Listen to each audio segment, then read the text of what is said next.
বন্ধুরা, কেমন আছেন সবাই? সোনার সংসারের নতুন একটি ব্লগে আপনাদের সকলকে স্বাগত জানাই। বর্ষাকালে বৃষ্টির মধ্যে এই এক সমস্যা, জানেন তো, প্রত্যেকেই গৃহবন্দী হয়ে থাকতে হয়। খুব বিশেষ প্রয়োজন ছাড়া বাইরে কেউই বেরাতে পারে না। তো সবাই একসাথে বাড়িতে আলোচনা করা হচ্ছিল, করতে করতে সিদ্ধান্ত নেওয়া হলো যে দুই মাকে নিয়ে একটু বাইরে থেকে আমরা গাড়িতে করে বেরিয়ে আসি।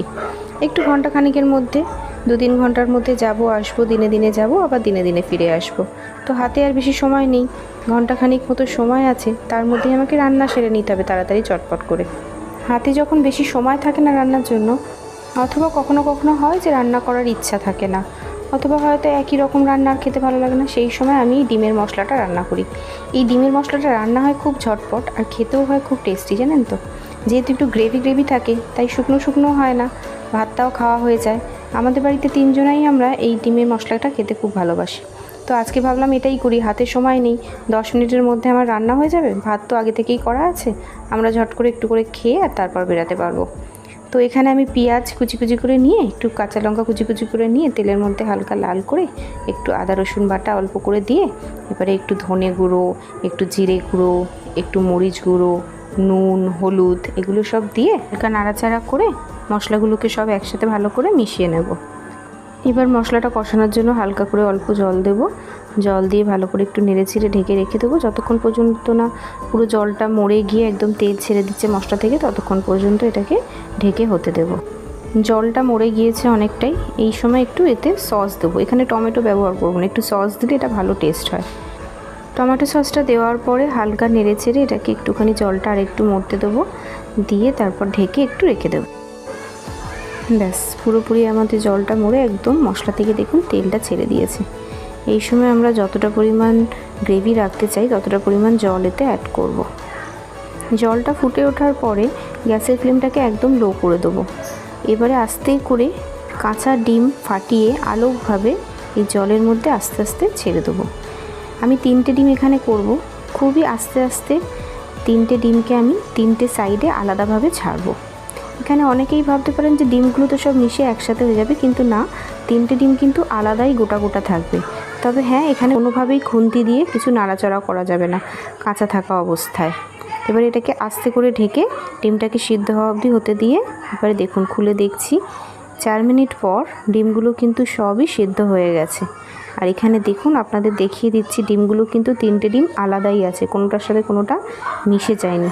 এটা অনেকটা সিদ্ধ ডিম কষার মতোই, কিন্তু এটা আলাদা করে সিদ্ধ করার যে 12 মিনিট সময় লাগে, তারপর আরও মশলা কষে করতে, ডিম লাল করতে আরও যে 10 মিনিট সময় লাগে, সেই এক্সট্রা ডিম সিদ্ধ হওয়ার সময়টাকে বাঁচায়।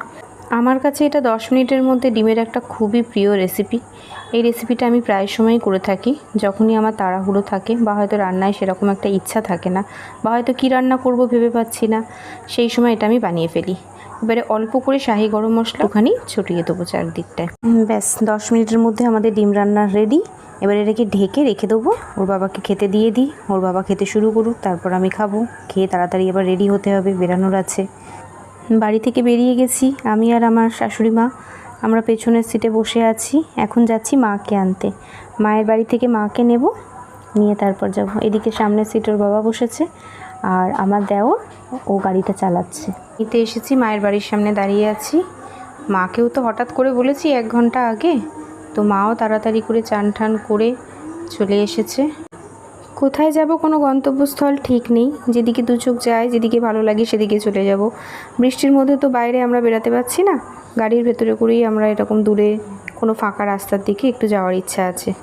বাড়িতে সবার জায়গা তো গাড়িতে হবে না, তাই আমার যা, আমার ছেলে আর ওর ছেলেকে নিয়ে বাড়িতে আছে। সবাই থাকলে আরও আনন্দ হতো, কিন্তু কি আর করা যাবে। এই স্কুলটায় ওর পাপা পড়েছে, জানেন তো, এই স্কুলের পাশ থেকেই এখন যাচ্ছি আমরা। খানিকক্ষণ আসার পরে চলে এসেছি একটা আলাদাই সুন্দর সবুজ পরিবেশে। খুব ভালো লাগছে, একসাথে সবাই মিলে এইভাবে যাচ্ছি, দুদিকে সবুজ গাছ, মাঝখান থেকে রাস্তা। সত্যি প্রকৃতি কত সুন্দর না? প্রকৃতির কাছে কিন্তু অন্যান্য সমস্ত রকমের সৌন্দর্যই বৃথা। যতটা আমাদের দ্বারা সম্ভব হয় ততটাই কিন্তু আমাদের প্রত্যেককেই প্রত্যেকটা সিজনের আনন্দ উপভোগ করা দরকার। প্রত্যেকটা ঋতুতেই আলাদা আলাদা প্রকৃতির আলাদা আলাদা রূপ থাকে। গ্রীষ্মকালে একরকম, শীতকালে একরকম, বর্ষাকালে একরকম। তো প্রত্যেকটা সিজনেরই আলাদা আলাদা রূপ কিন্তু আলাদা রকমের সুন্দর হয়। তো বর্ষাকালে এই যে বেরিয়েছি আমরা, বাইরে বৃষ্টি হচ্ছে, বাড়ি থেকে বেরাতে পারছি না যখন, এমনি সময় কিন্তু এর একটা আলাদা ফিলিংস, আলাদা অনুভূতি। এখন একটা মোড়ের মাথায় এসে পৌঁছেছি, দেখি এখানে গাড়িটা সাইড করে দাঁড় করিয়ে কিছু খাবার দাবার কেনা যায় কি না। না, সবাই নামতে পারিনি, যেই নামতে গিয়েছি অমনি ঝিরঝির করে আবার বৃষ্টি শুরু হয়ে গিয়েছিল। তা ওর পাপা আর আমার দেওর দুজনা নেমে একটু রোল, মোমো এগুলো কিনে নিল, বললো বাড়িতে গিয়ে সবাই একসাথে খাবো। তো আমার মা, আমার শাশুড়ি মা দুজনাই বললো না, বাড়িতেও বাচ্চাগুলো আছে, সবাই একসাথে বাড়িতে গিয়েই খাবো, এখানে কেউই খেলো না। তো খাবারগুলো কিনে নিয়ে এবার বাড়ির দিকে যাচ্ছি ফেরার পথে। আমার কি মনে হয় জানেন তো, নিজে আনন্দে থাকো আর তার সাথে সাথে অন্যদেরকেও আনন্দ দাও। আর যদি তুমি একান্ত আনন্দ কাউকে না দিতে পারো, তাহলে দয়া করে কাউকে দুঃখও দিও না। এতে কিন্তু জীবনটা অনেক সুন্দরভাবে কাটবে আর মনের ভেতরে একটা আলাদা শান্তিও থাকে। তবে হ্যাঁ, অন্যকে আনন্দ দিয়ে যে আনন্দটা পাওয়া যায়, সেটা তারাই একমাত্র বুঝতে পারবেন যারা অন্যদেরকে আনন্দ দিয়েই আনন্দটা পেয়েছেন। তো আজকে আমার ভিডিওটা এখানেই শেষ করছি। আপনাদের কেমন লাগলো অবশ্যই কমেন্টে জানাবেন। ভালো লাগলে ভিডিওটিকে শেয়ার করে দেবেন, অন্যদের কাছে যেন পৌঁছাতে পারে ভিডিওটি। আর ভালো লাগলে আমার চ্যানেলটিকে সাবস্ক্রাইব করে দেবেন। দেখা হবে খুব তাড়াতাড়ি আরেকটি নতুন কোনো ব্লগের সাথে। ততক্ষণ ভালো থাকবেন, সুস্থ থাকবেন।